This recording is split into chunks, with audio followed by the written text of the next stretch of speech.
আসসালামু আলাইকুম। Hello everyone, আশা করি সবাই ভালো আছেন।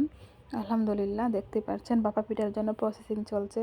আসলে ভাপা পিঠা বানানো কিন্তু অনেক কষ্ট, অনেক কাজ করতে হয়। প্রথমে প্রথমে তো দেখতেই পাচ্ছেন পানি দিয়ে গুঁড়িটাকে মাখানো হয়েছে। এখন আস্তে আস্তে এই যে ছালনি দিয়ে আস্তে আস্তে ছালতে হবে। চাইলে নিচে যে জোড়া অংশটা বের হয় এটা দিয়ে তো আমরা পিঠাটা আসলে তৈরি করে থাকি। এই যে দেখতে পাচ্ছেন ঝুরঝুরা হয়েছে, একটু সময় ভিজিয়ে রাখানো হয়েছিল, এজন্য একটু ঝুরঝুরা হয়েছে। এখন এটাকে আস্তে আস্তে এই ছালনি দিয়ে আস্তে আস্তে ঘষে ঘষে ছালতে হবে। চাইলে নিচে যে ঝুরা অংশটা বের হয় সেটা দিয়ে আমরা আসলে পিঠাটা যে তৈরি করবো আর কি। এই পিঠাটা বানাতে আসলে অনেক সময় দরকার, কারণ এই যে গুঁড়িটাকে প্রসেসিং করতে অনেক সময় লাগে। এই যে এখানে নারকেল কুড়ছে একজন, দেখতেই পাচ্ছেন। তারপর এটা হলো খেজুরের গুড় কুড়ছে একজন। সবাই মিলেই বানাচ্ছে পিঠাটা। এই যে দেখতেই পাচ্ছেন সব রেডি হয়েছে, এখন শুধু পিঠা বানানো শুরু হবে।